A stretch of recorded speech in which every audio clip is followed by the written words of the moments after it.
pragma type of love is to stay loving this other person than just falling in love with them and falling out. So pragma is a long-standing type of love. Number 6 is philotia. Philotia is the 6th type of love. Philotia. Let me write it there. Philotia. That is love for self. I remember it when we were talking about the self concept when we had a physical lecture. I was talking about love for yourself. Okay, self-awareness, the self concept. But also there is a new concept emerging called self-love. This is philotia. Is the type of self-love. You love yourself. It is a new type of narrative, but it is love for the self. Okay. Next type of love is called storge. Storge is a family type of love. In other words, love for family. Storge. Storge is love for family members. The way you love parents, your siblings, your relatives, your aunties, your uncles, grandparents, that is storge. Storge is S-T-O-R-G-E, storge. Next type of love, that is number 8, is mania. Mania. Mania is also known as obsessive love. I remember when I gave Ambrose Bierce's definition of love, I said, love is temporary, cured by marriage. For him, he brought in the concept of insanity. Now, mania is a type of love that has now gone to the borderline of insanity. What do you find here? You find obsessive love.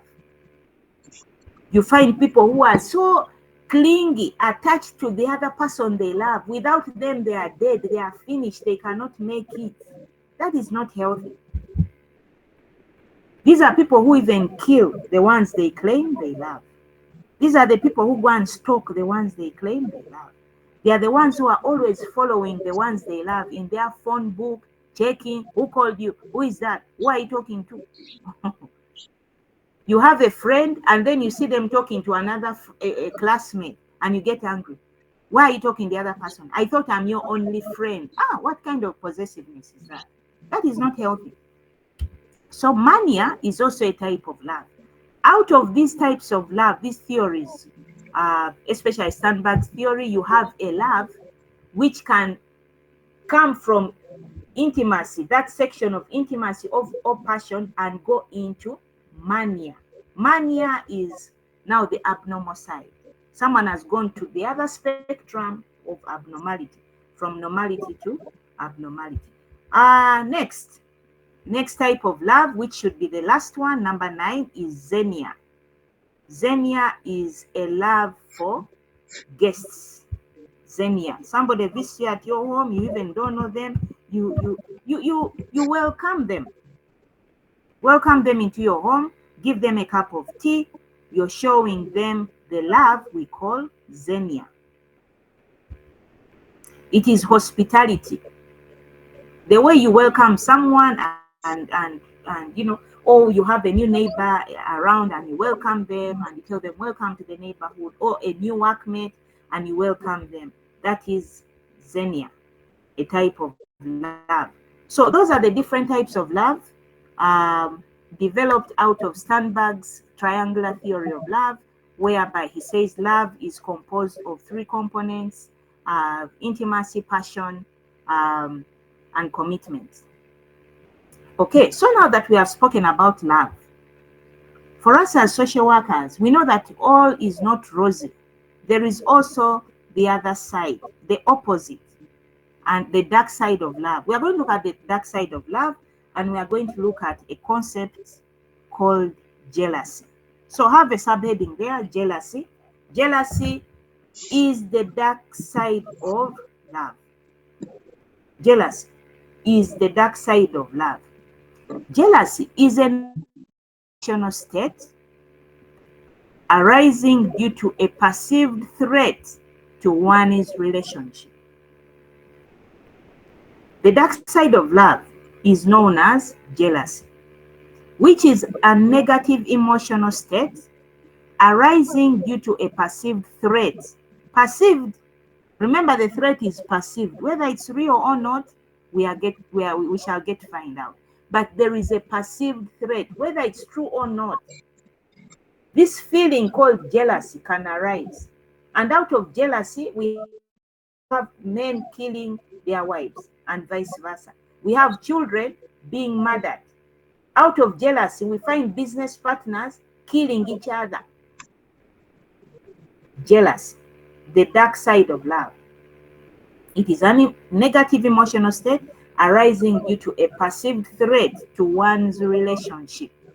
This relationship could be a romantic relationship, a business relationship, a parent-child relationship. I've seen children who are jealous of their siblings because of the parent's love. The parent gave this person more pocket money. This one gets jealous and then can't do anything, can hurt the other child. So the other side of love is jealousy. For us as social workers, we have to know that there is a spectrum, and this spectrum can go from normal to abnormal. Normal to abnormal. Subheading: theories of love. Theories of love. Theories of love. Some of the theories we have come across them, but there are those that are specific.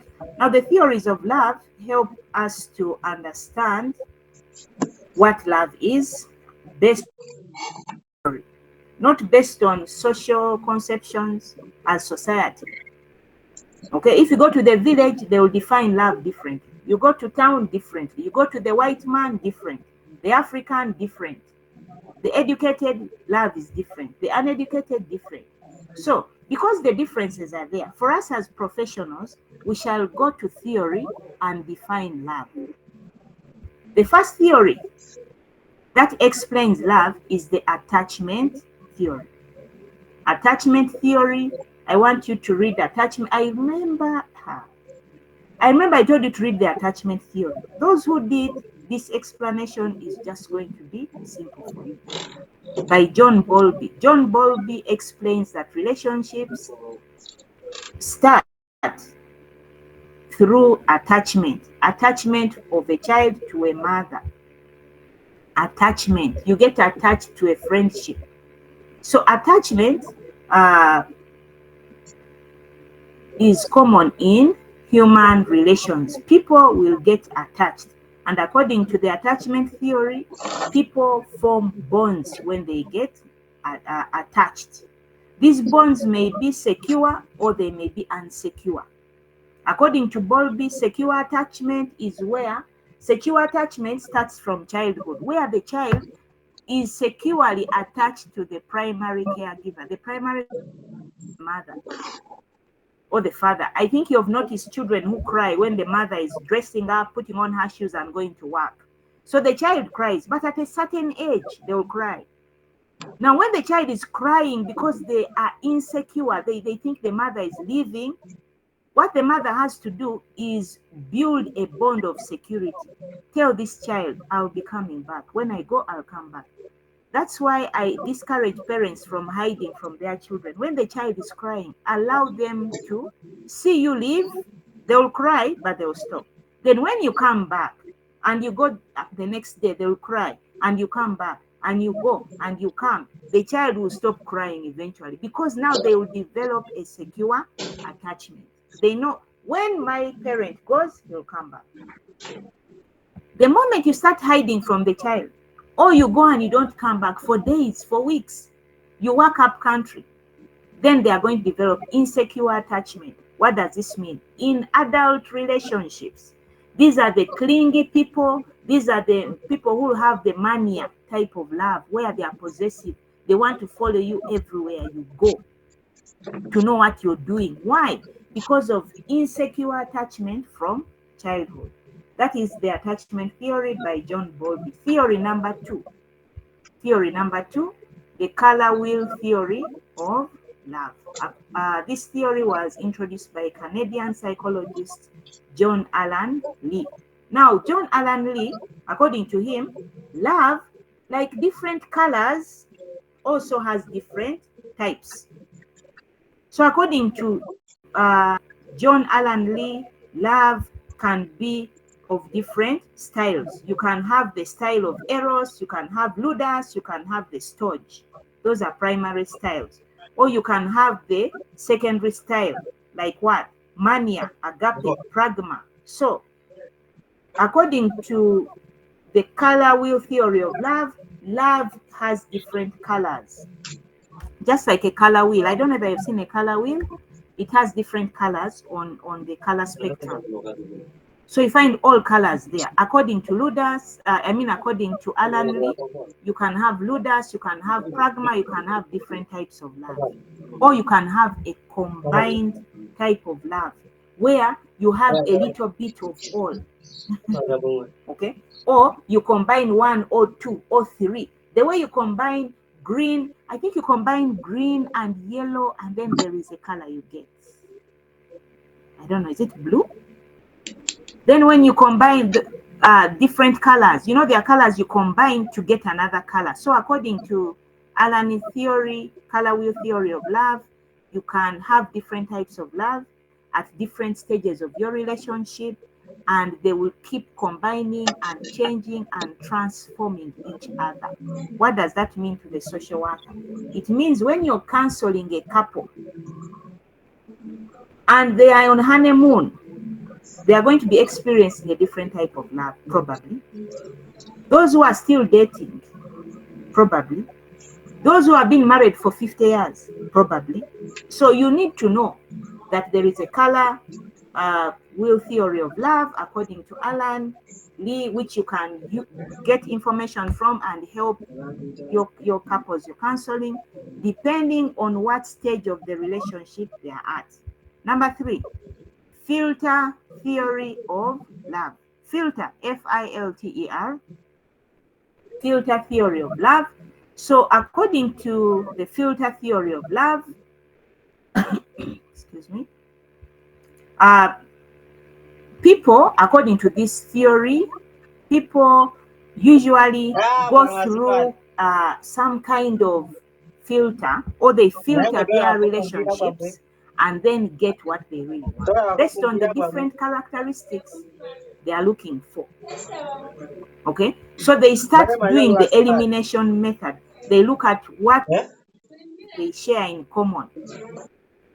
Okay, when they are choosing their mates, or they are dating, or they are choosing a business partner, now you're going to choose somebody who has similar characteristics like you, maybe similar values, maybe similar interests. You're not going to have a business partner who wants to do a chicken project for you. You want to do to trade in apparels. Okay, so you have different, you're different, so you have to go to somebody who is similar to you. Okay, whatever relationship, according to the filter theory, you filter through, you start picking those characteristics based on age, social status, religion, to find homogeneity or heterogeneity, because there's that concept of opposites attract. So you may be, this individual may be interested in another person who is totally opposite. It can happen, but that is how they are filtering their interests or the characteristics they are looking for in the relationship. Oh my God. That is the filter theory of love.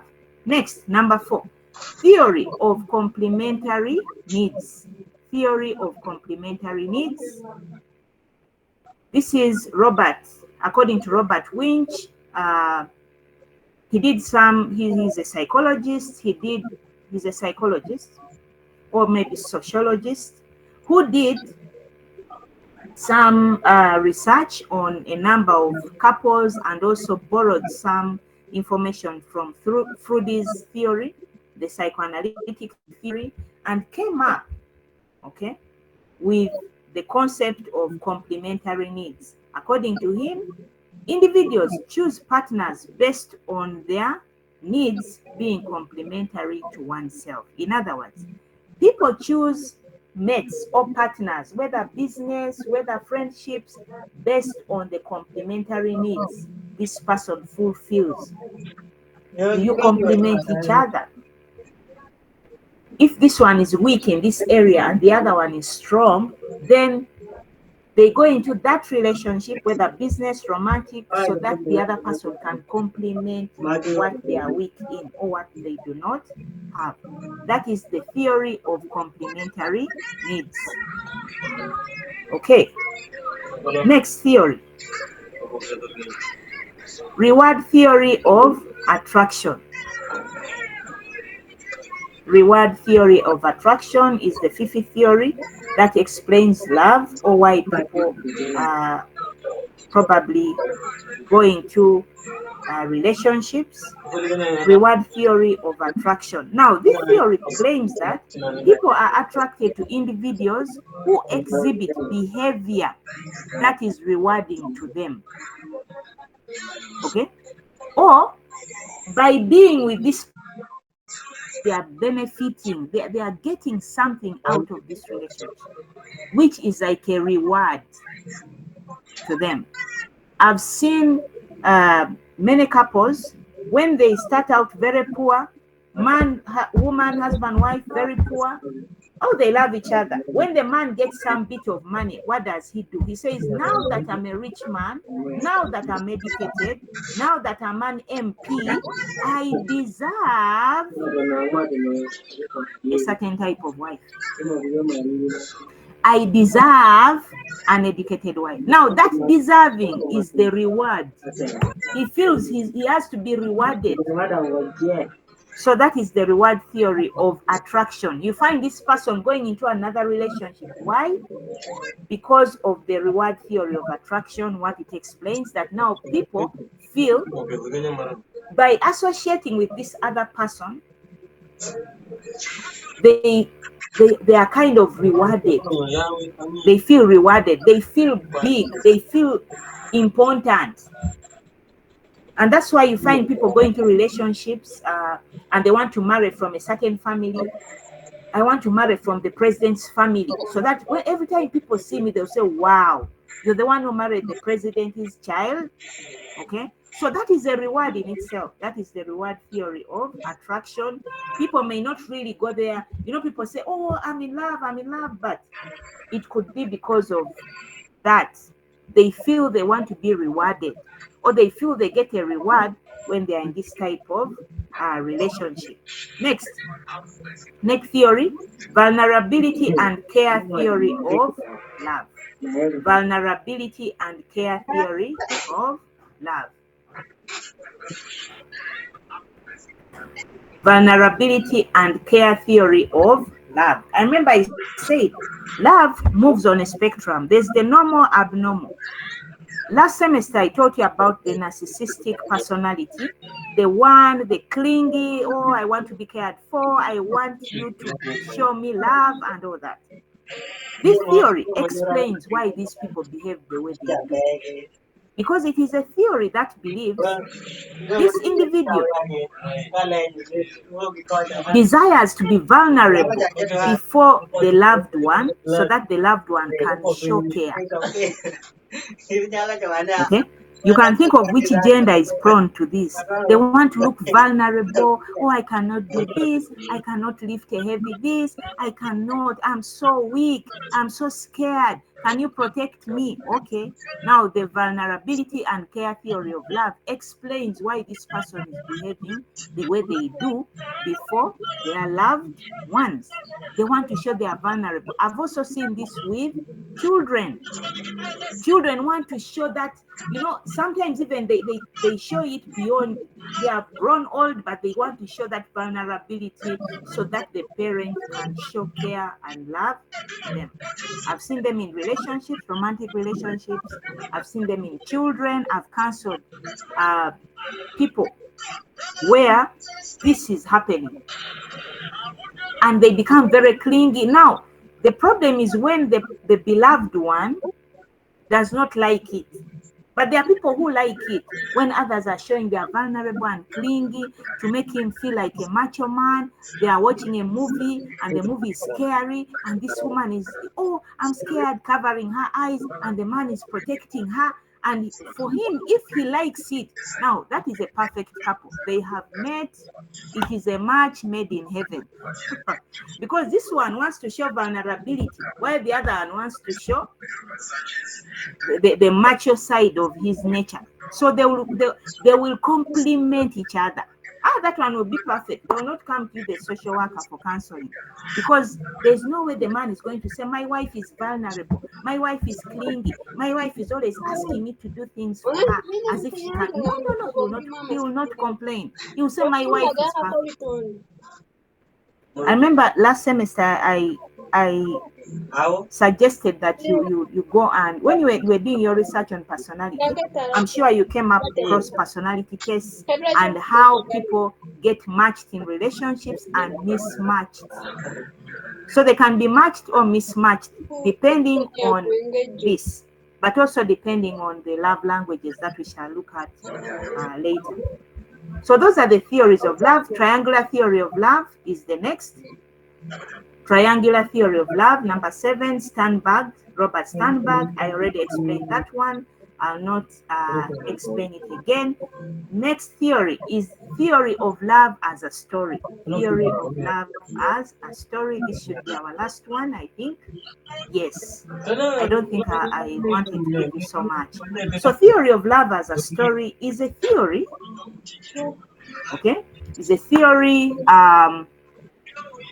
that explains love based on the perception of this individual. People have different perceptions of how love should be. Okay? How love should be.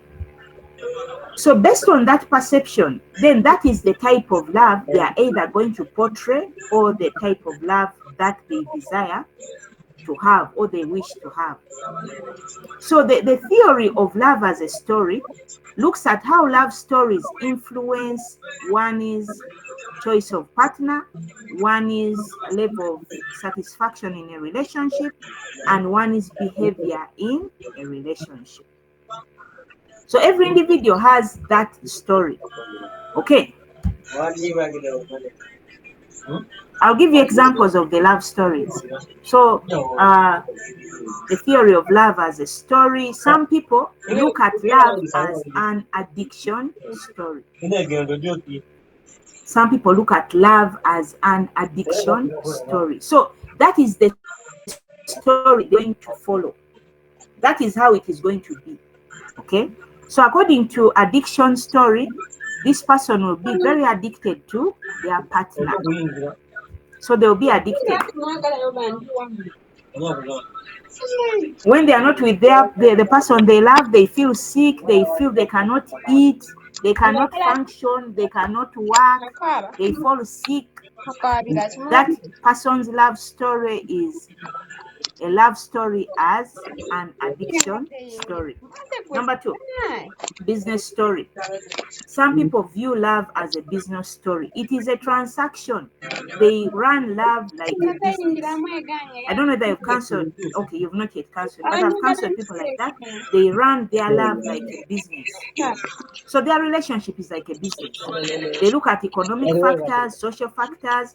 They weigh before they enter the relationship. They weigh what are the economic benefits of this relationship. What are the social benefits? What are the where are my benefits? Where are my losses? They look at the benefits, they look at the losses, then they come up with a business model on how to run the relationship. If they feel the losses, they will make more losses in the relationship than benefits, then they will not go in. So that is a business story.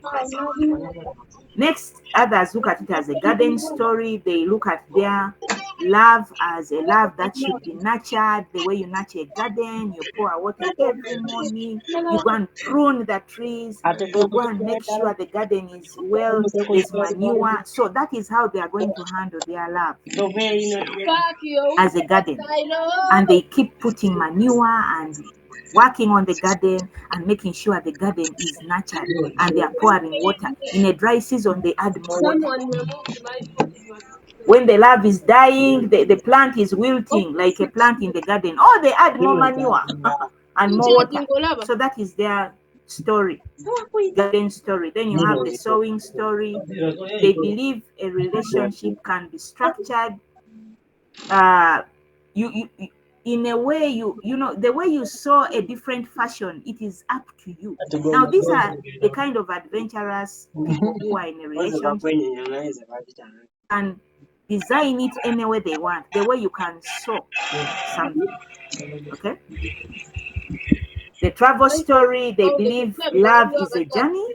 Those who look at love as a travel story, love is a journey where two people go to the same destination. Of course, the journey will end when they get different destinations. Okay, etc. So those are different stories. You look at them. The sacrifice story, where people think they should make sacrifices. You know, there are couples who you meet in counseling, and they are saying, my husband does not sacrifice enough for me, or my wife. Why? For them, their love story is a sacrifice story. You must sacrifice your time, sacrifice. Okay, etc. So there are very many stories. I just gave you very few.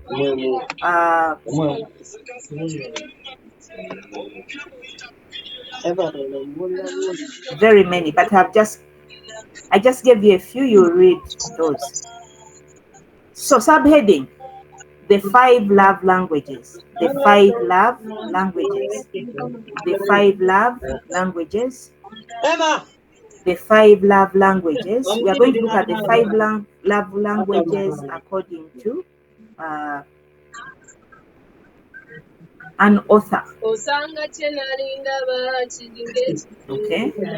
Called Gary DeMont Chapman. Gary DeMont Chapman was a pastor. He was a radio talk show host. He was an author, and he has done a lot of research on love. Okay, so he came up with a theory of love languages. He came up with a theory of love languages that we call the 5 love languages theory. The 5 love languages theory. And according to Chapman, love has a language, and it's expressed in 5 basic languages. Love is expressed in 5 basic languages. Somebody may ask, why are we studying this as social workers? Please, social workers, listen attentively. The family is the smallest unit in society. But family can begin by 2 people. Just this couple who cannot live together and who want to kill each other. Okay? You're going to counsel people.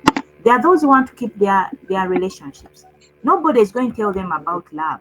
If you don't study this and understand it and go and counsel people, then we are going to have the same problems we are having: domestic violence and all these challenges in relationships, between parents and children, between workmates, between friends. We've seen friends who separate really badly.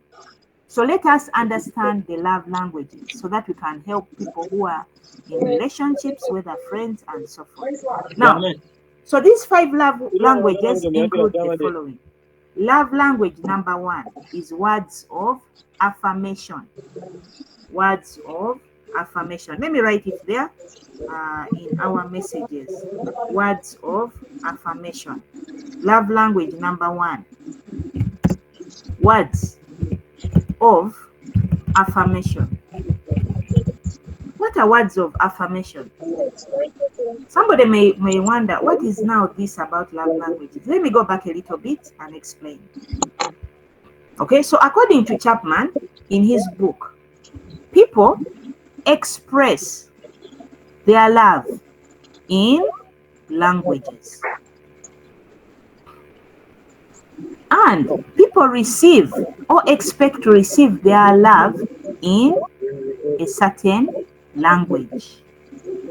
So they express their love in a certain language, and they desire or they wish that they could also be loved in their language. And that's what we are calling the love languages. So different individuals express their love and also expect to receive their love in different languages.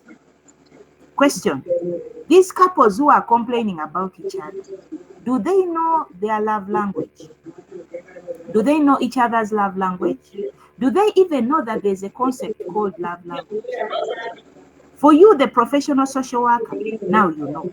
You're going to be able to help them and ask them, please, Mr. X, what is your love language?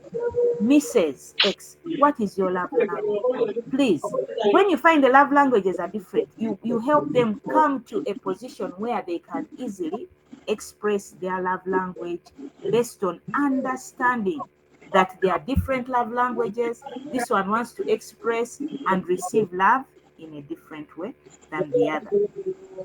Love language number one is words of affirmation. Now, words of affirmation is giving the other person kind words, encouraging them, giving them uplifting quotes, love notes.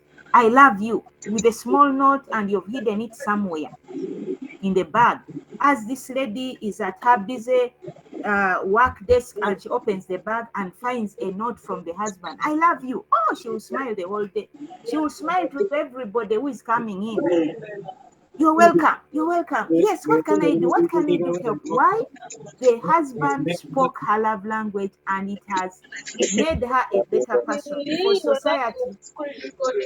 So, words of affirmation are those positive words that people give each other in relationships. So, if the love language of this lady is words of affirmation, then this husband has nailed it. This relationship is going to succeed because he'll be speaking her love language. There's no way she will get up one day and say, my husband does not love me. No. Because he's speaking her love language. He's giving her encouraging words. He has written little notes somewhere, some messages here and there on the phone. Okay? Words. There are people who thrive on words of affirmation as their love language. Number two, quality time. Now, there's this love language called quality time. I've cancelled couples who are ever complaining. We don't spend quality time. Now, this is this couple's love language. The woman is saying, this man has no quality time for me. What does it mean? He does not understand the wife's love language. The love language is quality time. I've had children who complain, our parents don't give us quality time. The love language of these children is quality time. When you're counseling this family, the children are crying out and telling parents, please, our love language is quality time. Spend some quality time with us. I know a parent who said, but I buy food, I send the driver with eats at this station day, I buy them clothes. What do they need? The children's love language is not gifts, is not snacks. Their love language is quality time. If you want a harmonious relationship with them, spend quality time with them. Next love language, physical touch. Okay, this love language, besides sex, that sexual activity where there's a lot of touching and all that, we are talking about the touching, holding each other's hands in public or in private, touching. There are some people is physical touch. Okay, physical touch. When you don't touch them, you don't touch their hair, you don't touch them on the shoulder, you hold their hands while you're walking, they will be very upset. They will get annoyed for the next 10 years. Why? That is their love language. The moment this couple realizes this is the other person's love language and does it, you have little workers, social workers. Number 4, acts of service.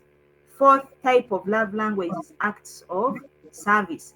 What kind of acts of service are these? helping with washing the plates, helping to go and shop on behalf of this person, ironing clothes, washing the car. These are acts of service. There are some people whose love language is this.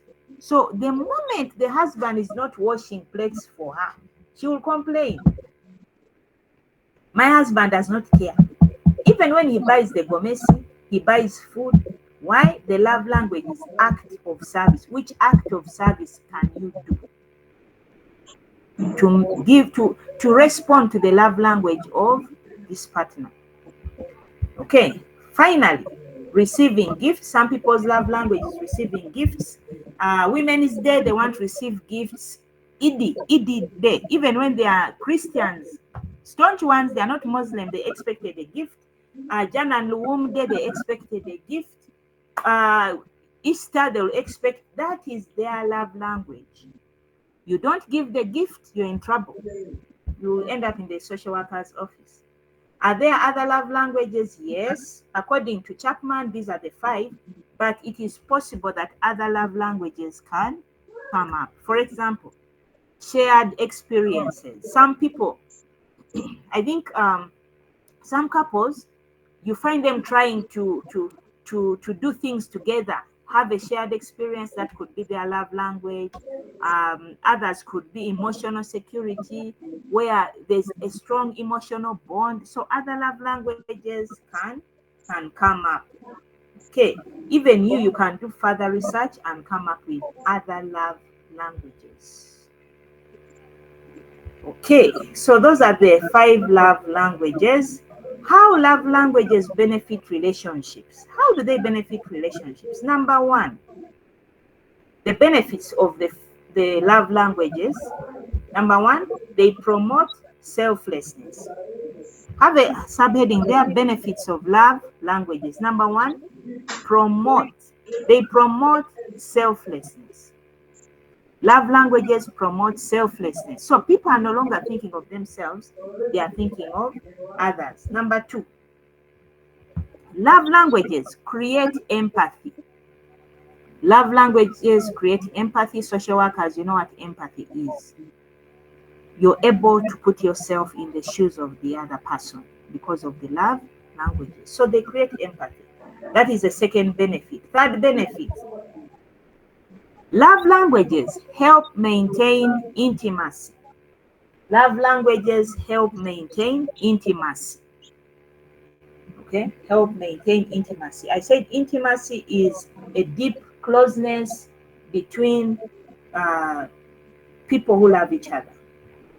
Okay, so they maintain intimacy. So these people will be close. They will be close. Next, they help in personal growth. Number 4, love languages aid or help in personal growth. They help or aid in personal growth. Next, love languages help one share. Next, love languages help one share.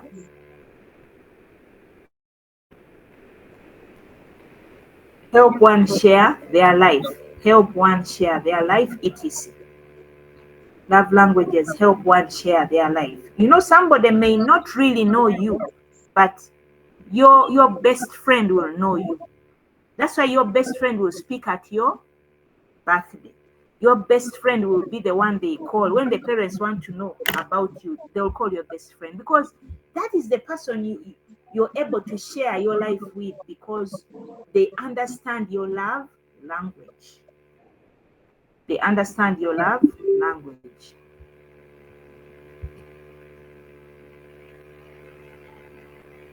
Okay, I don't know. Is somebody's hand up? I had something.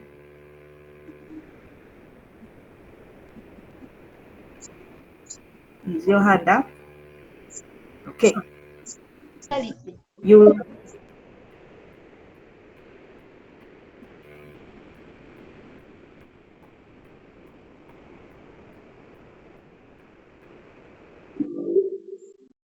Yes.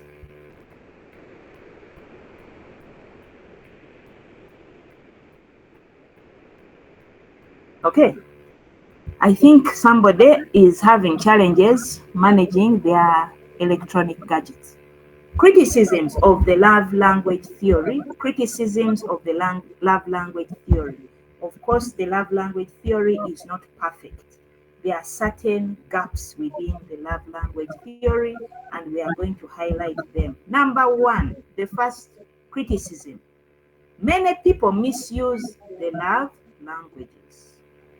They can use them to, to manipulate others and so forth. Many people misuse the love languages. That is the first criticism. Criticism number two. Love languages do not fix other problems in a relationship. Criticism number one. People misuse the love languages. They can manipulate their partners and make their lives unbearable. Number two, love languages do not fix other relationship problems. So problems will always be there. The love language, you will speak you don't deal with other relationship problems. It does not mean that the love language is going to solve every problem. No. It will significantly reduce the number of problems these people have, but it will not solve all problems. So those are the criticisms of the love language theory.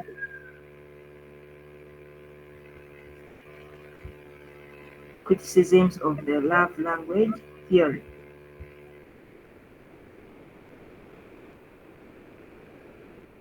Subheading: factors that predict relationship development.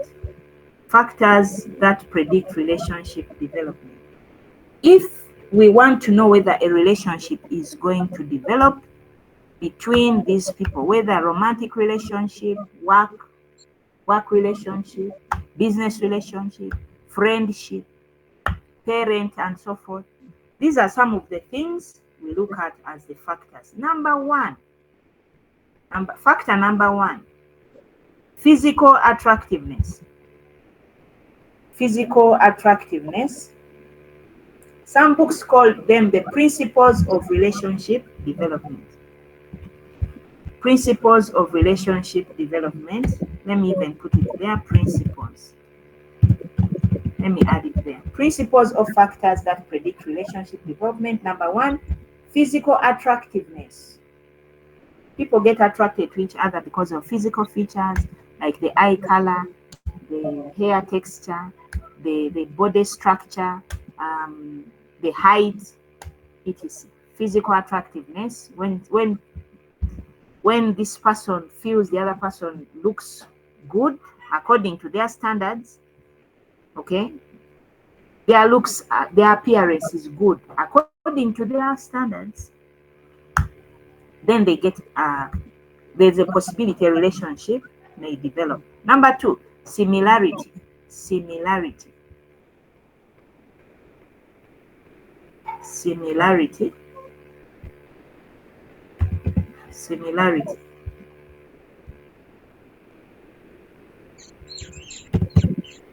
Similarity. So most times when people share similar goals, similar ideas, there's a similar religion, similar goals of life, there's a possibility a relationship will develop. Next, proximity. Proximity is the rate at which these people are close to each other. In the morning, they see each other. In the afternoon, they see each other. In the evening, they go home in the same bus. They live in the same neighborhood. They go to the same supermarket. They meet from the way to the market. Proximity. They are close to each other. All the time they are together. There's a possibility a relationship will develop. Next, complementarity. Complementarity. If they complement each other's needs, there's a possibility that a relationship will develop. So there's a principle of complementarity. It's a principle of relationship development, complementarity. Next, compatibility. Compatibility. Okay? I know you've bought gadgets and they say, no, this phone is not compatible to this. or this SIM card is not compatible to the phone. So compatibility is also a principle of relationship development. Is a principle of relationship development.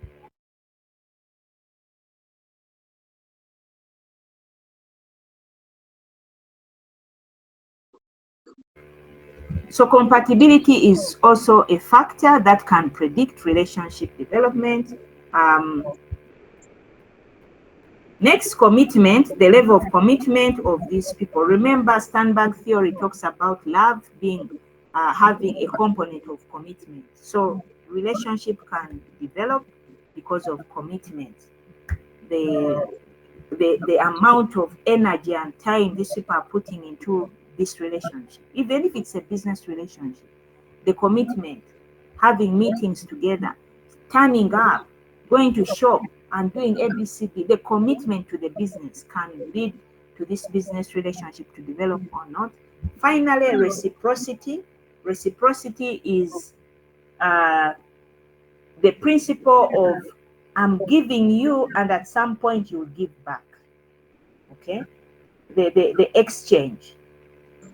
You put in your time, hoping that the other person will also give back one way or another. That is the principle of reciprocity. So there are some theories that explain this. You read them in the handout. Okay, you read them in the handout. Subheading: relationship satisfaction and stability. Relationship satisfaction and stability. Relationship satisfaction and stability. Now, this is what social workers want. We want relationship satisfaction. We want stability. When this couple is stable in their relationship and they produce children, children are going to grow up in a stable home. When there is satisfaction in the relationship, society is going to benefit from this person. So when we talk of satisfaction, relationship satisfaction, it is what people are getting out of this relationship, so long as it makes them happy, so long as it makes them feel fulfilled, so long as there is no conflict, so long as they are enjoying the intimacy that Sternberg talks about, so long as they feel like they are equal partners or they are contributing to the relationship, that is relationship satisfaction. Okay, that is relationship satisfaction. Stability, of course, refers to long-lasting, committed relationships. When the relationship is stable, it is a groundwork for success. It is an opportunity to be able to raise a family or children. It is an opportunity to be able to start a business because you're satisfied in this relationship with your business partner. So at the end of the day, society benefits from relationship satisfaction. Subheading: factors that influence relationship satisfaction. Factors that influence relationship satisfaction.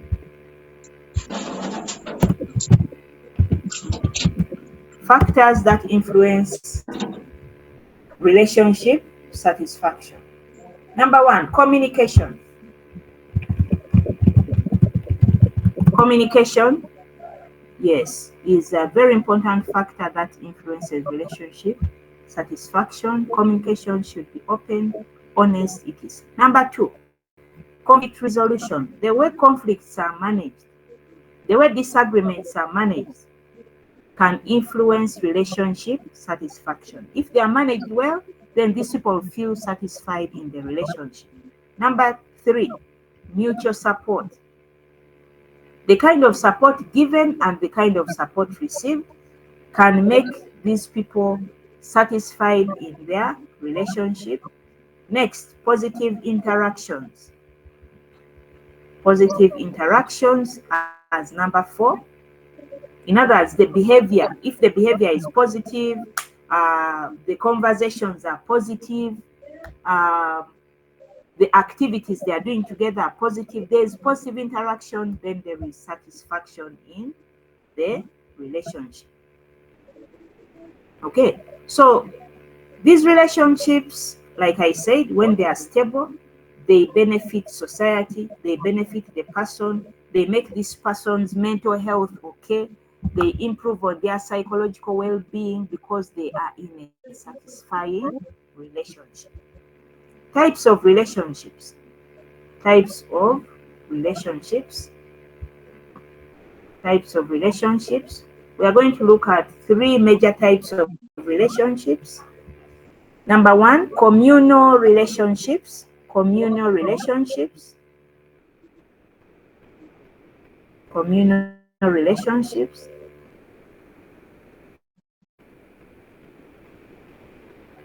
Communal relationships. So these are relationships where there are two or more people, they are members in a group, they are catering for each other's needs. Those are communal relationships. Number two, exchange relationships. This is a form of relationship where there is an exchange, like a teacher pupil. The teacher is expected to teach, the pupil is expected to do their assignments, or it could be an employer employee relationship. That is an exchange relationship. I work for you, you pay me. That is an exchange relationship. And the last one is intimate or romantic relationship. The first one was communal relationships, where you find the groups, okay? People in a home, father, mother, child, that's a communal relationship. Next, exchange relationship, where one gives a service and is expected to be rewarded, maybe through pay. Third one, I said, was intimate or romantic relationships.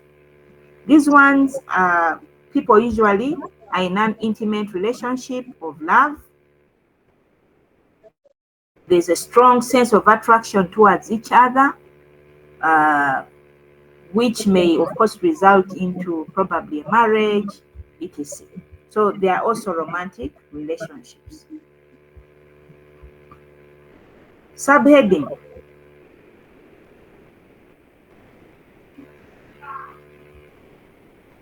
Subheading. Predicting the end of a relationship. Predicting the end of a relationship. Predicting the end of a relationship. So there's a gentleman, a writer, who came up with a strategy of, or a model. He came up with a model of predicting the end of relationships. And in his model, he introduces four. He introduces four concepts: criticism, contempt, defensiveness, and stonewalling. In other words, according to John Gottman, if you find that these concepts exist in a relationship, there is criticism. In other words, someone is criticizing the other partner all the time, or is being criticized, or there's the concept of contempt. Okay, someone is belittled, does not care for the feelings of the other, or there is the concept of defensiveness. Every time something is done, you, instead of apologizing, this person goes on the defensive. No, I did this because you also did this to me. I I took money out of the business because you also took money out. I misbehaved as a child because even you as a parent, you did not treat me well. So that is defensiveness. And finally, stonewalling. Stonewalling is keeping knowing that the other person exists even when they talk. That is what sometimes happens in families, the silent treatment, or in marriages, the silent treatment, stonewalling. So according to John Gottman, he came up with a model that um, can predict that a relationship is coming to an end based on four concepts, that is criticism, contempt, defensiveness, and stonewalling. You read more when you you get the handout. So conflict will always be there. Okay, I gave you something on forgiveness. I may not go into it now, but when as social workers, we need to understand what is forgiveness so that we encourage the people we are going to counsel to go through a process of forgiveness where people let go of resentment, people do not decide to revenge. Okay, because there are many benefits of forgiveness, especially to the person who is forgiven. Benefits on their mental health, it reduces stress, it helps them to move on to the next chapter of their lives, it reduces hostility, etc. So I included that in the handout, the concept of forgiveness, especially when we talk about relationships, conflict may arise. Okay, conflict may arise.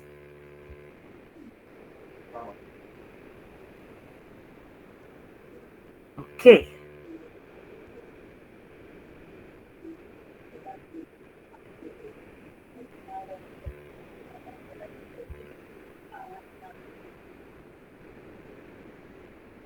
Now that we are talking about relationships, then we shall also talk about conflict. Okay, conflict. So subheading, conflict in interpersonal relationships. Conflict in interpersonal relationships. Conflict is an interactive process occurring when conscious beings have opposing or incompatible actions, beliefs, goals, ideas, motives, needs, objectives, obligations, resources, or values. So conflict is an interactive process occurring when conscious beings, they could be individuals or groups, have opposing or incompatible actions, beliefs, goals, ideas, etc. So conflict is that process. It is interactive because you cannot, of course, there's intrapersonal conflict where you have conflict within yourself and you're experiencing cognitive dissonance, but we are not talking about relationships. Conflict between these individuals. Okay, so that is conflict. Conflict is serious, but conflict can also be beneficial. Conflict may actually make a relationship better because these people have reached somewhere, they have spoken about it, and they have managed their conflict. It all depends on how they manage their conflict. Let's first look at types of interpersonal conflict. Types of interpersonal conflict. So there are 6 types of interpersonal conflict. 6 types of interpersonal conflict. Type number 1 is pseudo conflict. Types of interpersonal conflict. Conflict number 1 is pseudo conflict. Pseudo is P-S-E-U-D-O. P-S-E-U-D-O. P-S-E-U-D-O. So that is type number 1. Pseudo conflict is a conflict based on difference of opinion or misunderstanding. Pseudo conflict based on a difference of opinion. So people may differ in terms of opinion. A couple may differ in terms of opinion on how to raise the child. One is saying let the child go to boarding. The other is saying no, let the child stay in this school. So the conflict is as a result of their difference in opinion. That is a pseudo conflict. Conflict number 2 is a fact conflict. That is a conflict based on differences in facts. Okay, so someone may believe they are correct based on a certain fact, and the other one believes they are correct, and they fail to agree. That is a conflict based on facts. Conflict based on facts.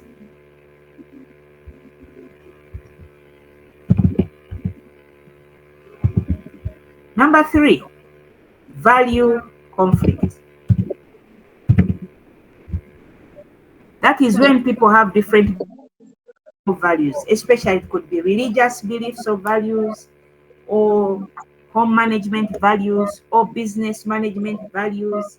So a conflict may arise based on the differences in values. That is a value conflict.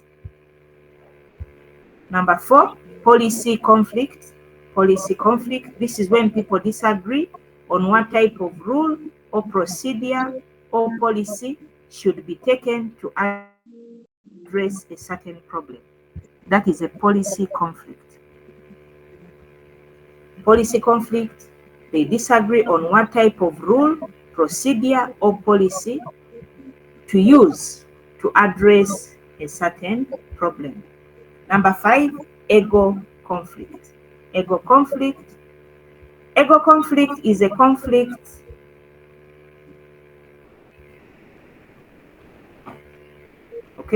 conflict is a conflict that relates to the personality of these people. Okay, personality of these people. Now there are people whose personality is the kind of person who will say, for me, I don't back down. I am not the last one to speak in an argument. So you find that they are having a conflict because of their egos. That is an ego conflict. They don't want to be the last one to speak. Okay. So the argument will continue until somebody tells them to stop. But if both of them have these egos or these personalities where they don't want to be the last one to speak, then you're going to have a very big problem with this relationship, especially when you're counseling them. But you can know, you the social worker, you can know this is a value conflict, this is an ego conflict, this is a pseudo conflict, from how they are speaking and when they are telling you about the problems they are facing, how it started between a parent and a child. Most times it is about policy conflict between parents and child. Next is meta conflict. Meta conflict. Meta is META. Meta conflict. Meta conflict. Now, meta conflict is a type of conflict when the conflict is about another conflict. So they start arguing over an argument they did not complete the last time. You conflict about conflicts that are already there. That is meta conflict. And you hear things like, you're ever arguing with me, you're ever against my policies, so it is building on to other conflicts. That is a meta conflict. So I gave you some strategies for managing conflict. One strategies for managing conflict. Strategy number one, withdrawal or avoidance.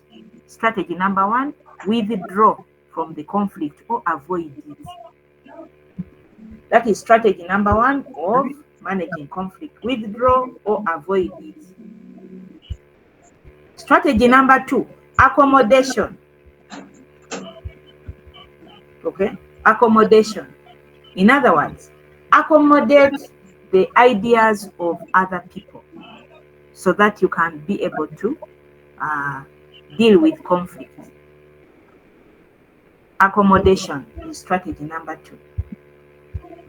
Number three, competition. It is also a conflict management strategy where this person tries to push for their own perspective. They push and push and push and push until they win. Of course, it has its pros and cons, but it is also a conflict management strategy where people manage conflict like this by competition. Next, compromise. It is a conflict managing strategy. Compromise. You allow the other person to win. You allow the other person to, you compromise. You allow space for the other person to be accommodated. Compromise means you leave what you wanted to do and you do for the other person for the sake of managing conflict. Number 5, collaboration. Collaboration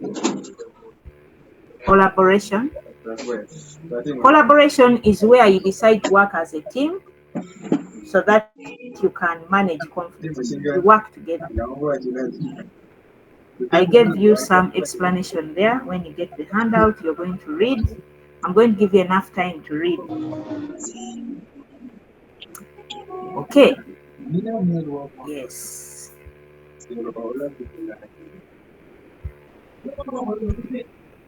Maybe I should go through this. What to avoid when addressing. Okay, maybe that one you're going to read. What to avoid. Avoid blaming each other when you're in a conflict situation, complaining. It is okay, because we still have a lot to cover and I can see time is not on our side. Okay, so I want us to have a major heading. Our major heading now. Our major heading should be romance, attraction, and commitment. Romance, attraction, and commitment. I hope your hands are not being put up. Put up your hands at the end of the lecture because I cannot see your hands. I am now displaying the work, so I cannot even see. So let us have our questions at the end of the lecture. Just write them down somewhere. So romance, attraction, and commitment. Okay.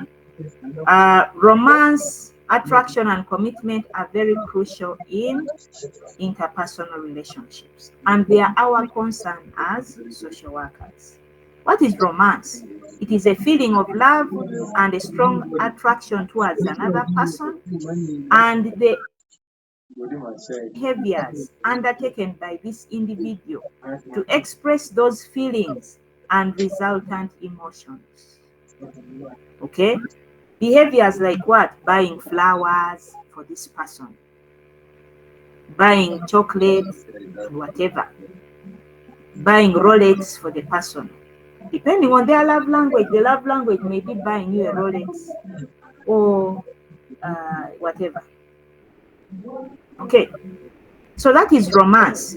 Romance is a feeling, or romantic love is a feeling of love or attraction towards another person, and the courtship behaviors undertaken by this individual to express those feelings and resultant emotions. What is attraction? Attraction is the initial feeling or liking or being drawn to someone, often based on physical appearance, personality, or shared interests. Attraction is the initial feeling of liking or being drawn to someone, often based on physical appearance, personality, or shared interests. So attraction is a sense of closeness, interest, the desire you feel towards someone. Okay, so that is attraction. Let's see commitment. I said we are going to look at romance, attraction, and commitment. Now, commitment implies a desire to build a lasting relationship with another party. It signifies a conscious and deliberate choice to prioritize and invest in the partnership or relationship with an intention to stay long-term and to build a shared future. That is commitment. Okay, so there is a shared future. That is commitment. So we are going to look at romance, we shall look at attraction, we shall look at commitment. Okay. I remember we already looked at some principles of attraction: physical proximity, familiarity, similarity, physical attractiveness, etc. Why should we study human attraction? We study human attraction because it plays an important role in relationships. Let me tell you, social workers, even right now, there are people forming relationships. Relationships are formed every microsecond. Okay? And they are based on what? Human attraction. These relationships that are being formed may succeed or fail. They may result into a happy life for these people, or they may result into death for these people, murdering each other. So it is very important for us to understand human attraction. Why? It helps us to develop a sense of self-awareness. We get to know who we are. Okay? Why we also study human attraction? It helps us to deal with and show us what to expect from relationships. It is types of attraction. Subheading, types of attraction. Number one, physical attraction. That is a desire for physical contact, but not in a sexual or romantic context. Examples of physical contact: petting a dog. Dogs like physical contact. You pet the dog, it's happy. Hugging and so forth, holding hands. Okay. Types of attraction. Number one, physical attraction. Number two, sexual attraction. Sexual attraction, where people develop sexual desires towards one another. The reason we study also this, remember there's a spectrum. Sometimes people confuse this attraction. Then there is romance. Then there's commitment. Then there's sexual attraction. Then there is also sexual disorders. Sexual disorders like sexual addiction. So for you, the social worker, you need to know that yes, there's sexual attraction, but is it sexual addiction? Is it a healthy sexual attraction between a husband and his wife, for example? Because if there's no sexual attraction between husband and wife, then you're going to have them in your office and they'll come for counseling. Okay? They'll come for counseling because they will be having problems. Next, emotional attraction. Drawn to somebody's mind, somebody's spirit, somebody's thoughts, somebody's beliefs. That is emotional attraction. Then we have the romantic attraction.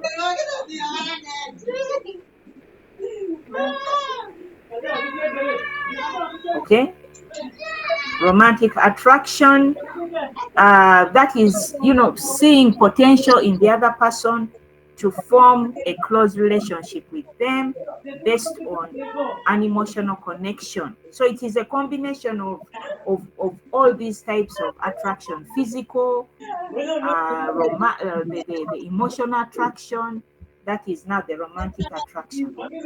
So this person start idolizing this person, idolizing as a possible mate, husband, possible wife, Mr. Right, Miss Right. Then next is mental attraction, an attraction being drawn towards somebody's intellectual capabilities, like attraction towards people because of their talents, musicians, and so forth, what they are able to do.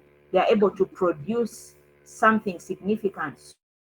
Mental attraction towards this person. Then we have what we call aesthetic attraction. Aesthetic attraction is an attraction towards someone's appearance and what that appearance signifies. It's not really physical, but it's about, it could be even about how this person carries himself, how he walks, so it is not really physical structure and all that, physical attributes, but how they carry themselves. What goes with the physical attributes? The way they dress, the way they combine, the way they wear a scarf here and there, the way they combine colors, that is aesthetic attraction. Okay, so attraction, very important. I've given you some examples there how to deal with attraction. Like I said, sometimes attraction goes to the abnormal, and you find that people are now having abnormal attraction towards each other. A stalker stalking a celebrity, that's abnormal. Possessiveness. Okay, some people get so possessive. It comes from attraction to now a dangerous form of attraction. So I've given you some more on attraction. You'll read it. It's very easy to follow. Tips on how people should uh, process feelings of attraction and behave wisely. I've given you that. For example, develop an awareness and acceptance of yourself. Before you hurry to get attracted to other people, know who you are. Get a sense of awareness of who you are. Okay? Before this person goes too much into an attraction with another, have a clear understanding of your boundaries. Know that this person is a celebrity. You like them, you love their music, but you don't have to become obsessed with them. Establish clear goals. So these are some of the things we shall be sharing with our clients. Okay, with our clients. Subheading: loneliness and social support. Loneliness and social support. Loneliness and social support. Yes, not everybody is going to get into a relationship. We have people who will not, and what will happen? Loneliness will be the result. Loneliness will result. Yes, relationships are formed every minute, but also there are those who are losing relationships and end up lonely, or there are those who have failed to get into relationships, or then there are those who for some reason have social anxiety, so they cannot form relationships and they end up with loneliness. So because loneliness is with us, is in society, we have children who are lonely, who have been abandoned. We have adolescents who are feeling lonely. We have elderly people who are feeling lonely, or who are in a state of loneliness. So because we have all this, it's important that we understand what kind of social support we can give to the lonely. So why should we study loneliness? You know, loneliness has a health dimension. Loneliness has a health dimension. For example, some studies were carried out and so that people who suffered loneliness also suffered depression, suffered suicidal thoughts, and most probably tried to hurt themselves, tried to drink alcohol to make up for the loneliness, and so forth. So loneliness has a health dimension. Okay, loneliness also has a social dimension whereby people are being rejected by others, and this process is called ostracism. Ostracism is where society rejects you, either because you're a bastard, or because for some reason the society just rejects you, or because of your behavior, your socially unacceptable behavior. So you're rejected, or you're rejected because of your incapabilities. Maybe you have a disability. So kind of you're isolated, or you're rejected. I've seen parents rejecting children, they don't look after them. Then we have also an isolation. It has a rejection, it has isolation. That is all part of loneliness. People are isolated. Their children have grown up, they are staying alone in the village, so they feel isolated. Or for the developed countries, they are taken to elderly people's homes and they feel isolated. So there is also an isolation perspective when it comes to loneliness. What kind of support can be given to the lonely people? Okay, of course, you can give social support, you can give informational support, give them information about groups where they can be part of. You can also give them some tasks to carry out, so that they do certain things, and then get engaged in community activities. You can give them such support. You can also give them tangible support. Tangible meaning, if they are lonely and isolated or rejected because of their disability, you can give them a wheelchair, which can help them to move from one place to another. So social workers, because of your position in society, you also give support to the lonely in different ways. Okay, in different ways.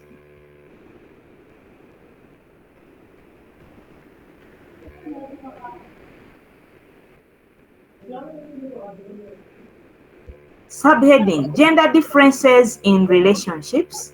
Gender differences in relationships. Number one, differences in the way men and women communicate. Differences in the way men and women communicate.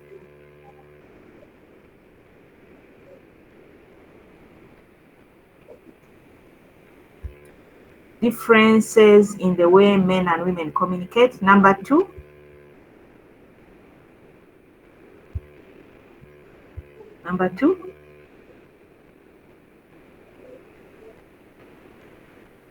differences in the way men and women express themselves.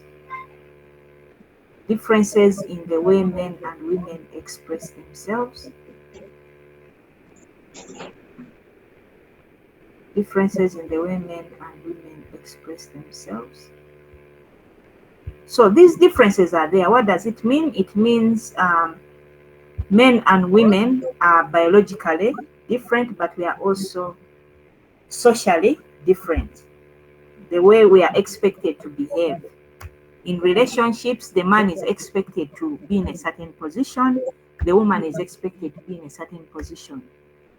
The man is the leader, the woman is the follower. So there are those gender differences which affect relationships. So you find that when you're counseling men and women, you have to also consider these differences. Men are expected to communicate. Then society does not expect women to approach a man for a romantic relationship and say, I am attracted to you. No.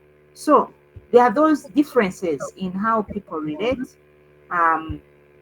based on their gender. I've also given you some tips on how men and women can improve on their relationships.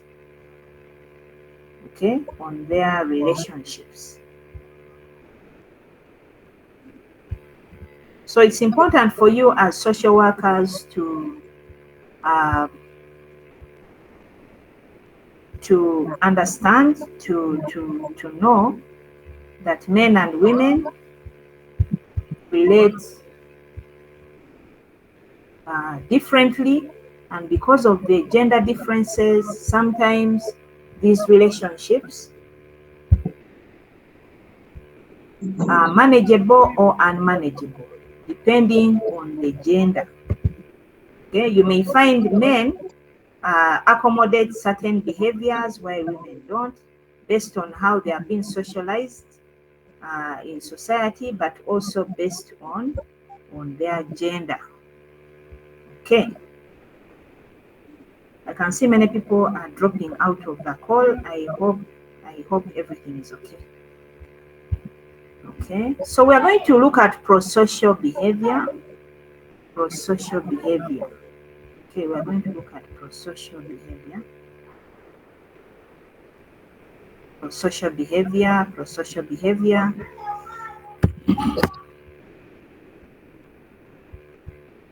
I want to introduce something, prosocial behavior. I am quite fast because, well, I know you'll ask questions later. I'm quite fast because I want us to substantively cover so that we get time to also do our reading, our private reading and research. So prosocial behavior refers to a set of positive behaviors which benefit other people in society and facilitate cooperation and cohesion in society. Okay, so prosocial behavior refers to a set of positive behaviors which may benefit others and facilitate cooperation and cohesion in society. So that is prosocial behavior. It is positive behavior. It is behavior that we expect is going to promote others, but also society general. Subheading: Forms of prosocial behavior. Number one, helping is the first form of prosocial behavior. Helping people in need. Helping an old woman carry a heavy load. Helping a child cross the road. That is prosocial behavior number one of helping. Number two, sharing. Have. Can you share with other people? Can you distribute your possessions? Yeah. When you're riding your bicycle around the village, will you carry somebody along? When you're driving your car, will you carry people? That is prosocial behavior. You're sharing your possession. Number three, another form of social behavior is cooperation. Cooperation is when you work with other people towards a common goal. A common goal. Next prosocial behavior is altruism. Altruism is selflessly acting to benefit others with no expectation of a reward. That's altruism. It is selflessly acting on behalf of others without expecting a reward.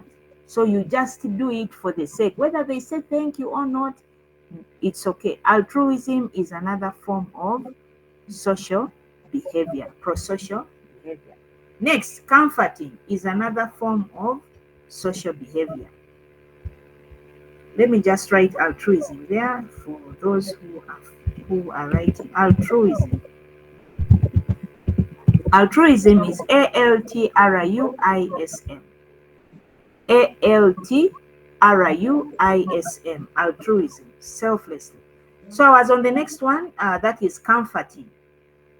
Comforting is also prosocial behavior where I offer emotional support to somebody who is upset, distressed, a child who is crying, you comfort them. That is prosocial behavior. I've seen people, when people are crying, they say, you cry, continue crying. Now, that is not prosocial behavior. Volunteering is also a form of prosocial behavior where you offer your time. You offer your time to an organization, to society. That is prosocial behavior. And finally, charitable giving. Charitable giving. You read others. There's community service, forgiveness, etc. So charitable giving, finally, for me, who is explaining, but you read others in the handout. How to develop prosocial behavior. How to develop, subheading, how to develop prosocial behavior. Number one, by using techniques such as reinforcement. How to develop prosocial behavior. Number one, reinforcement. Do you remember our theory, our behavioral learning theories of rewards and punishment and reinforcing? You reinforce positive behavior by rewarding. Okay? And you discourage negative behavior by punishing. So reinforcement is one of the ways we can promote or help our people in society develop prosocial behavior. Number two,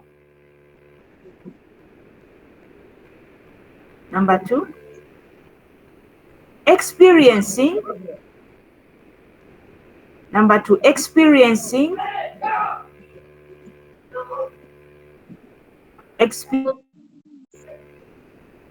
the good feeling when you carry out a good deed. Experiencing good feeling. Experiencing the good feeling, which is called euphoria.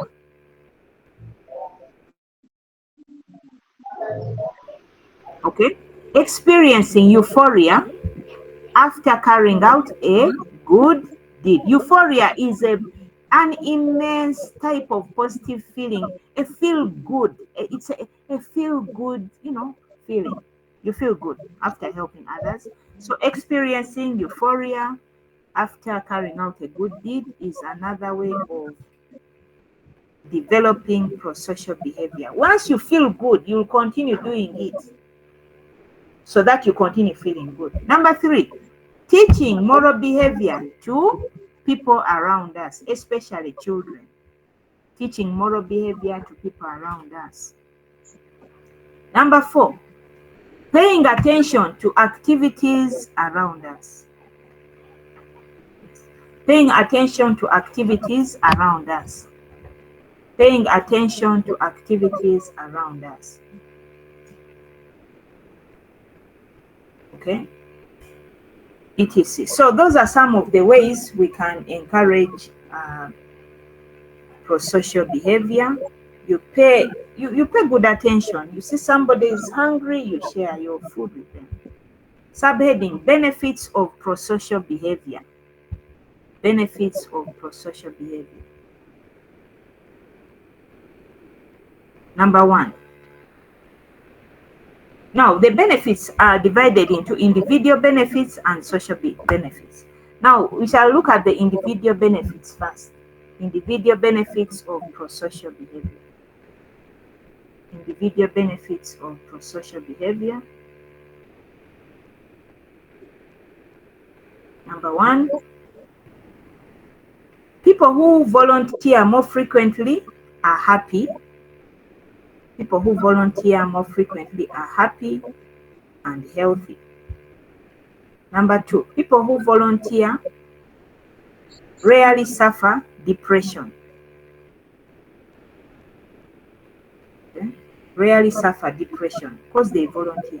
Number 3, people who donate money to charity report that they have a higher life satisfaction. So those are individual benefits.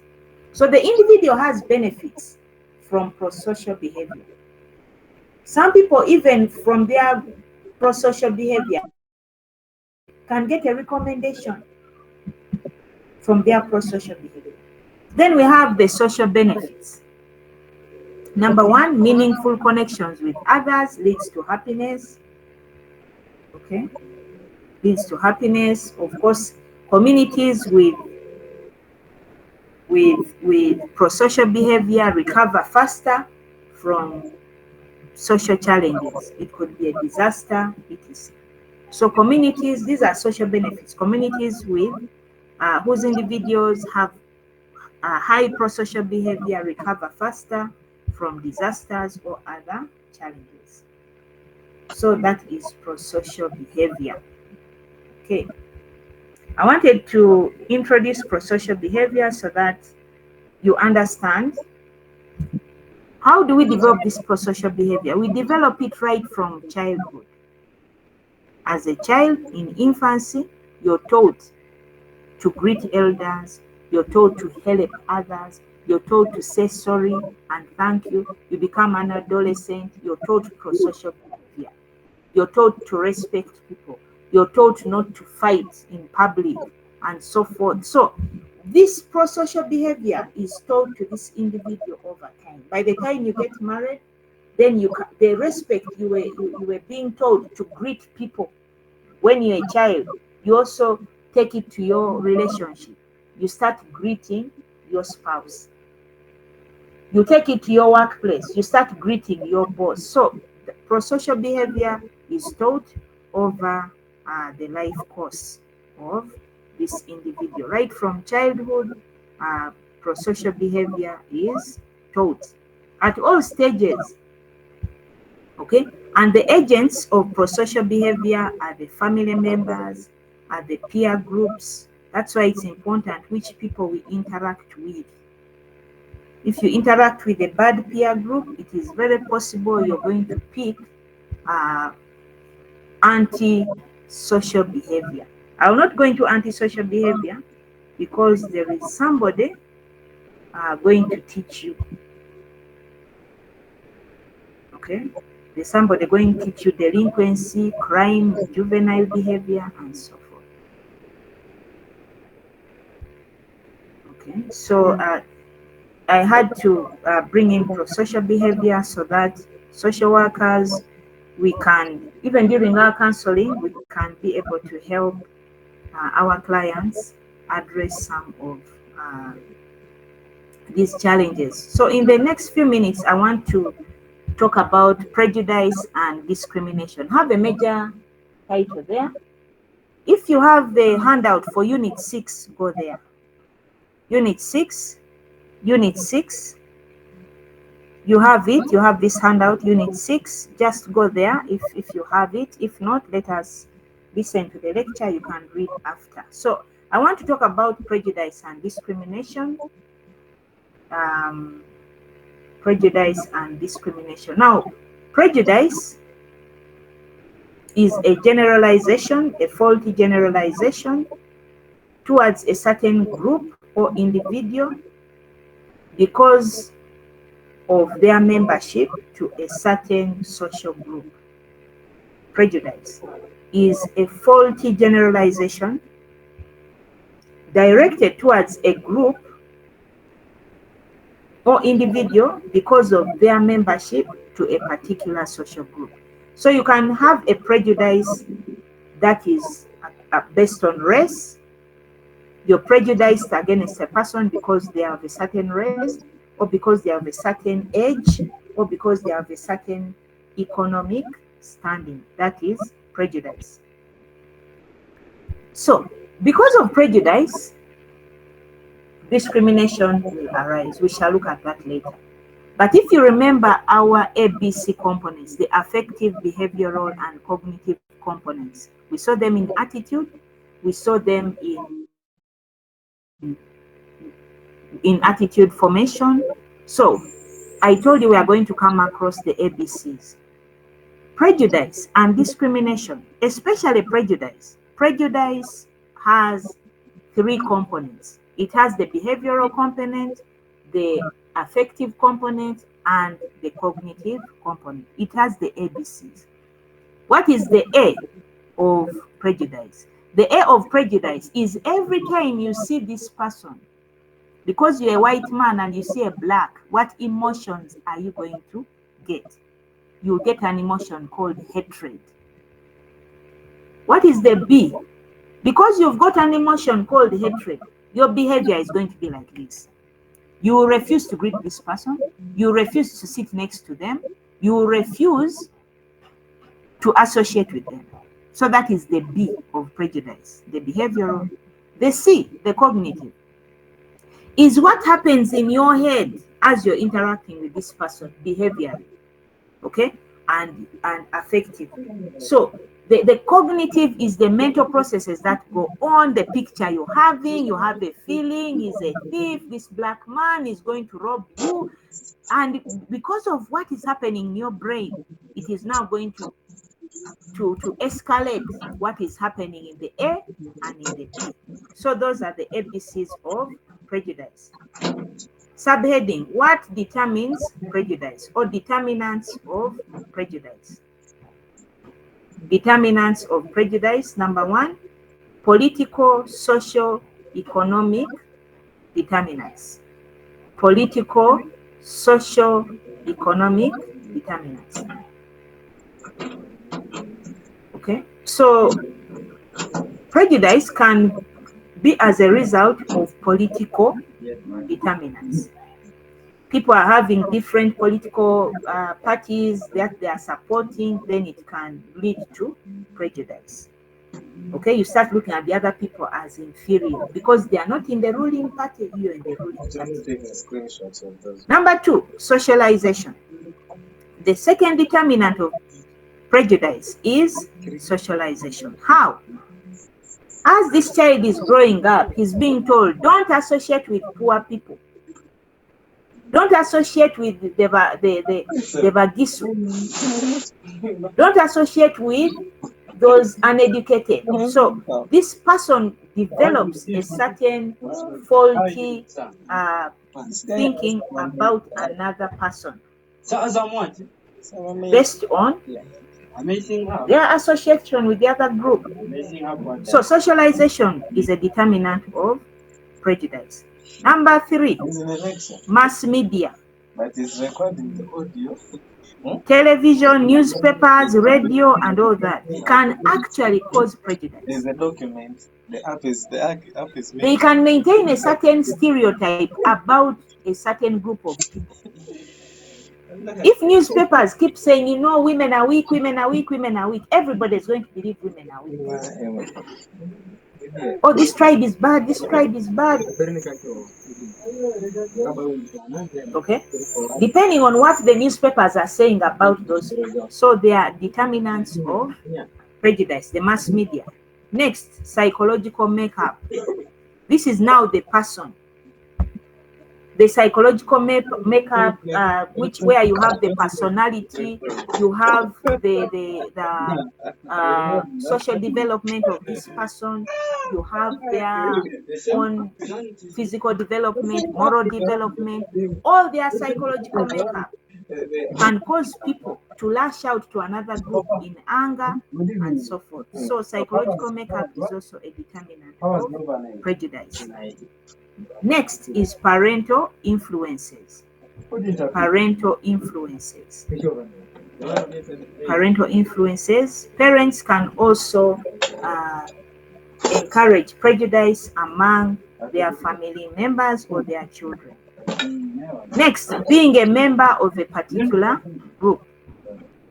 Being a member of a particular group is another determinant of prejudice. Because you belong to this group, you feel other groups are inferior.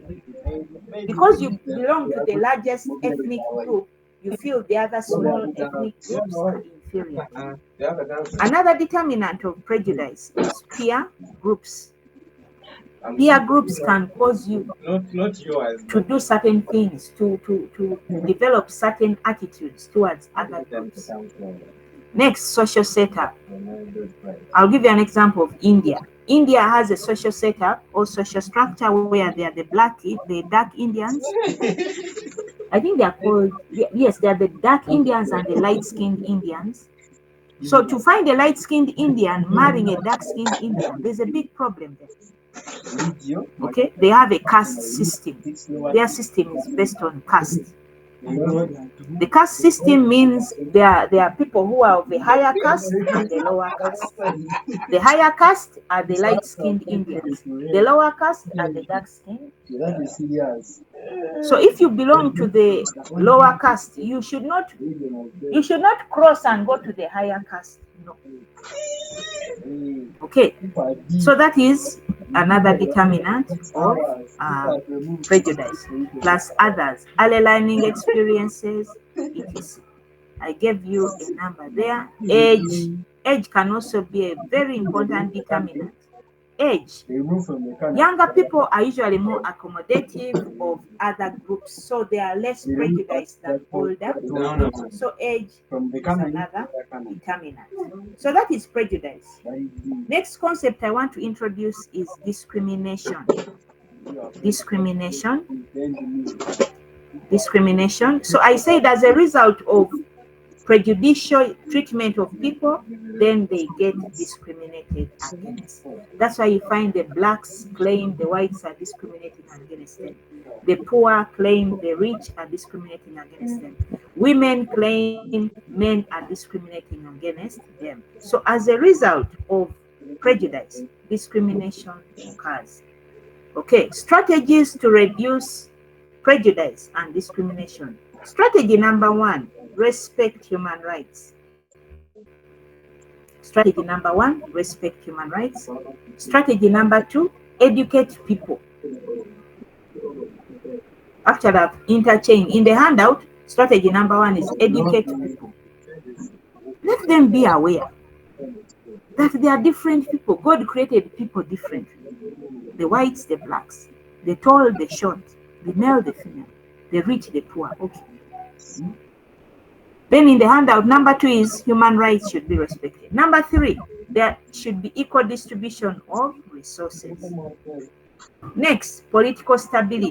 Let there be political stability where people are equally represented in their political positions, etc.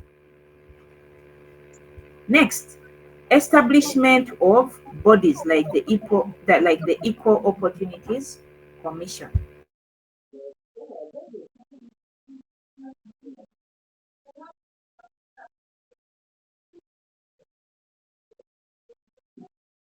So the EOC or the Equal Opportunities Commission can also be established to deal with matters of prejudice in society. Okay. And other strategies are there. Psychotherapy, counseling people who have been discriminated against, avoid segregating people, include minority groups, social inclusion of these groups in your different activities. So social inclusion involves getting all these people, those who society has kind of pushed away, and involve them, those with disability, those who the youth, the poor, who have been left out in most of the government programs. So that's where social inclusion comes in. It is a process of ensuring that everybody has the ability and opportunity to participate fully in society in an equal manner, regardless of their background, regardless of their identity, regardless of their education standards. It is the opposite of social exclusion. Okay, it is the opposite of social exclusion. Okay.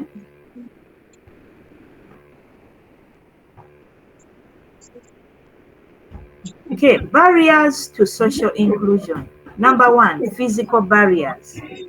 I'll give you a very good example of physical barriers to social inclusion. If, for example, if we had a student with disability and is in a wheelchair, and we are not studying in CTF and we are in rack building, that student would miss a lecture. For us to include the student, we would go to CTF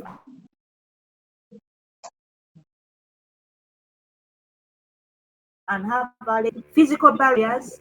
There are physical barriers to inclusion like that, or it could be physical barriers like if you want to exclude certain people from communication, you may go to WhatsApp, because not everybody has a smartphone. Okay, so the smartphone becomes a physical barrier. Next, psychological barriers. Okay, psychological barriers to inclusion, whereby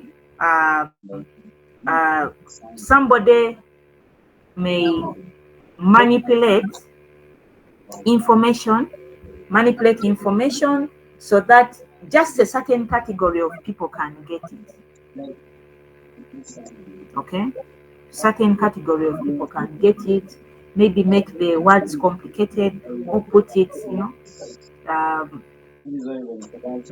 make it very complicated to understand. Like some of the grants that these people who apply for a yoga and PDM, the things they were supposed to write initially. Okay, so people fear. I know of people who fear to get loans because they are telling them to get the government money, because they are told now your money for your women group is in Stanbic Bank, and then they hear Stanbic Bank. So already they feel they are not worthy to go into the bank. They don't know how the bank operates. So the money has been put in a bank. Okay. And you're telling this uneducated, illiterate woman to go to the bank. Now that becomes a psychological barrier. She can walk to the bank, but because of her position, she feels inferior, so she cannot go to the bank. Then you have social barriers to inclusion. Now, for us social workers, we need to make sure these barriers are not there. That's why we study social inclusion. Remove social barriers, like what? Where there's male, female. Okay, social barriers where you have culture which is saying, women should not do this, men should not do that. So we should remove social barriers. Women should not own property. Women cannot have certain cannot participate in certain activities without the consent of the husband, and so forth. Those are social barriers. Then you have barriers due to discrimination, discrimination based on race, on gender, on physical ability, etc. I know of someone with a disability who went to apply for a loan from a certain organization, and the officer there looked at him and said, but for you How can you pay back the money? You're a disabled person. How are you going to work? So that is a barrier due to discrimination. They are not giving you money because you're in a discriminated category. Then you have attitudinal barriers because people have a stereotype against you because you're a woman, or because you are of a certain race, or because you're of a certain tribe, or because you're of a certain age. So they look at you and they feel you're too young to be the CEO. That is an attitudinal barrier. For us social workers, we need to deal with these barriers. Then we have barriers due to lack of access to education. People are illiterate because they did not go to school, and because they are illiterate, they cannot even write a project proposal. Then we have language barriers. You have people with disabilities who are hard of hearing. They need an interpreter so that they can be able to understand the language being spoken, but you also have the spoken language, which is not the language, the common language. If you have something written in English, you're going to leave out so many people. Okay, so there are also economic barriers due to people's economic stand, poverty, due to lack of what do they call this? Due to lack of collateral security so that they can go to the bank and get some money. Then you have barriers due to lack of awareness. People are not aware about the opportunities there to be socially included, or they are not aware of trainings that are going on. Then we have unconscious bias. Okay, because these barriers here come because they just come. You don't even know you're doing them, but somehow unconsciously you're leaving certain people out. Maybe from past experiences, you've dealt with that tribe before, you've dealt with them before. So social workers, we have to ensure that there is no unconscious bias, which will cause a barrier to social inclusion. Then you have barriers due to gender inequality. Then you have barriers due to ageism. Ageism is that obsession with age, thinking just because somebody is of a certain age, then they are capable, or because they are not of a certain age, then they are not capable. Okay, so these prejudices and discrimination result finally into what we call stereotypes. Stereotypes. Okay, now stereotypes are generally preconceived ideas and simplistic images that have a negative on the way we see people, interact with them, and treat them. I gave you some examples of common stereotypes. Number one, gender-based stereotypes. I'll give you two of those. Gender-based stereotypes. Number one, a man should propose. A woman should be proposed to. That is one gender-based stereotype. A second gender-based stereotype. A woman should stay home and look after children. A man should go and work. If the opposite happened, would they die? If a man stayed home to look after children and the woman went to work, would they die? The answer is no. So these stereotypes are gender-based, and they come as a result of our interaction in society and how we've been socialized. Remember, I told you the parents, the peer groups, the media, all these are determinants of prejudice, which will later result into stereotypes. Number two, education-based stereotypes. Like what? Now, someone who went to school is more intelligent than an illiterate. Is that true? No. We've seen illiterates who have started companies and employed the so-called literate. Wealth-based stereotypes. Rich people are happier than poor people. Is that true? You will tell me later. So those are wealth-based stereotypes. The more I get money, then I'll be happy. That is a stereotype. Racial-based stereotypes. The white man or the Caucasian is more superior than the Negro or the black man. Age-based stereotypes. Young people are more hardworking than old people. Or old people are more intelligent than white people, because with age comes wisdom. That's why it's called wisdom hair. Is that true? The answer may not be. So those are common examples of stereotypes, and I gave you something there in the handout, how to address stereotypes, address issues that are being put in the media. Live by example. Socialize children in the right manner. So our government, and any government, depending on which country you're in, most probably has the country you're coming from most probably has these initiatives to address stereotypes. Number one, implementing policies that promote equal access to healthcare and education. Number two, creating accessible infrastructure for PWDs. Number three, addressing systemic discrimination against marginalized groups. Next, fostering community engagement. So the government or the state can put in place these initiatives to address stereotyping. Okay, so that is it about prejudice, discrimination, and stereotypes. That was unit number 6. Okay, so I have spoken since 4 o'clock. It is time to hear from you. I'm now going to, I think, yes, put down this presentation so that I can be able to see your hands when you're putting them up. Okay, to see your hands when you're putting them up. Yes, Naiga. I want to ask the difference between prejudice and stereotypes. Between? The difference between prejudice and stereotypes. Okay. The difference between prejudice and stereotypes. I say prejudice is a faulty thinking. You start developing something right from your socialization. Nobody is socialized to have a stereotype, but people are socialized to become prejudiced. So prejudice is that faulty thinking that you have towards a member of a certain group, which causes you to discriminate against them. Now, the combination of prejudice and discrimination is what we call a stereotype. Now, the stereotype is an imaginary.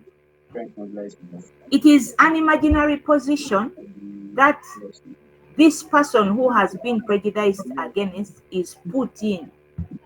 And most times, they are in a semi-permanent position there. Unless we as social workers will come and change that. Okay? So prejudice and stereotypes may look similar because at the end of the day, they are also going to cause discrimination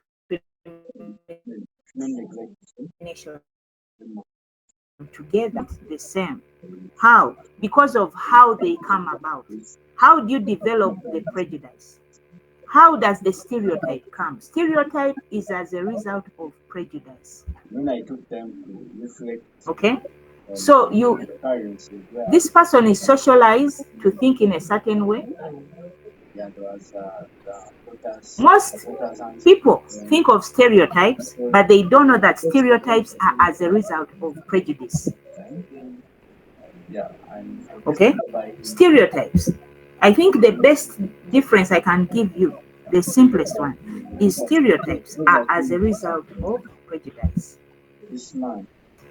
And of course, stereotypes and prejudice combined will, at the end of the day, lead to discrimination. Actually, prejudice can lead to discrimination of people, but can also lead to stereotyping of people or groups. Is your hand still up? There was another hand I saw. Can we have someone else? Naiga, again. My question is answered. Oyela? But your hand is still up, Naiga. Let's hear from Oyela. Oyela, your hand was up? I know you can ask right from where we started. Okay, can we have Oyela? Okay. Any other questions? Those who have questions. Now, if as we are still okay, if there are no questions, we are going to end the lecture now. I don't want to go up to 7 o'clock. I don't want to go up to 7 o'clock. But before I close the lecture, let me allow Babiri, Hanifa. Hanifa, Thank you, yes. madam. When you talk about the barriers to social inclusion, so like social workers try to see that they remove these what barriers. But now, most religion and psychological barriers, how can we fight it? How can you fight psychological barriers? Okay, that's Naiga's question. Okay, well, by now, these are people who face psychological barriers. Usually, it's them. I gave you an example of a woman who wants to go to the bank, but she feels inferior. So you can encourage these people first of all by telling them they are good enough. Do you remember our topic on self-esteem? Build their self-esteem. Secondly, instead of putting the money in these complicated banks which have sliding doors, and the person doesn't know how to open the door and press the whatever, you can bring the money to a circle or a village bank which is closer to them, with people who are not speaking complicated English like the tellers in the bank and speaking common English. So you can take away psychological barriers by bringing services of now that particular woman closer. So you need first understand what psychological barriers are they having, then you address them. But I gave you an example of someone who goes to the bank because I've worked with communities. I've had communities complaining and saying, but why do you keep our money for the project in that complicated bank? You go there, the tellers are speaking, they are rolling their tongues, speaking complicated English. They look like they're with, they look like they're in another world. I think you've gone to the bank and you see the tellers there. The environment there is so intimidating. Why don't you bring our money closer to us? Even these people will have solutions. They can tell you what to do. So you can address psychological barriers like that. That is for that particular case. So another case may manifest differently. Then you have to come up with another way to address that psychological barrier. Okay, if people are I am feeling charging Emma inferior, must then you need shine. to encourage This them. year 2025. I've seen, in communities when there are these groups, maybe youth groups, and the youth are shy, they fear to talk. You give them time, you give them opportunity. You invite them to some of these community meetings, and they say something. Over time, you realize that now they are starting to build their confidence. They can now easily walk into the office of a certain NGO and present their case because of exposure. So exposure can also deal with psychological barriers. Okay, any other question? Any other question? So I would like to thank you who have attended the lecture. Coordinators, thank you for mobilizing the groups the day and the evening. I know the evening students missed the lecture because of the public holiday. The day students, yes, we had a physical lecture, but I want to give you time to read. This paper has a lot of notes, a lot. Actually, I've given you 30%. Just imagine if I gave you 100%. So you still have to do your 70%. You still have to read. Okay. So I'm glad you've attended the lecture. Still, I'll communicate further. And then I hope you have all submitted your coursework. This time I've been lenient. Some even up to today are calling the coordinator, they have not submitted. Make sure I get that coursework. If you're taking it to Madame Joan, because I've already carried some of the coursework away, I may not know that you put it there. So make sure that you inform me that your coursework has been delivered where I told you to deliver it, because the moment I take the coursework away, I'll not keep going back for the lazy students to keep picking their coursework. So I'll assume I have all the coursework. So make sure you submit coursework through your coordinators. The coordinator will be the one to inform me that the final coursework has been put there. I don't expect coursework beginning Monday. I believe the last ones were taken there today. Okay, so submit that coursework. I'll inform you about the next coursework, whether it's going to be a test or any other form of assignment. Yes, Obote. Yes, madam. I'm sorry I joined a little bit late. I'm inquiring whether tomorrow we are going to meet you, the evening students, tomorrow morning.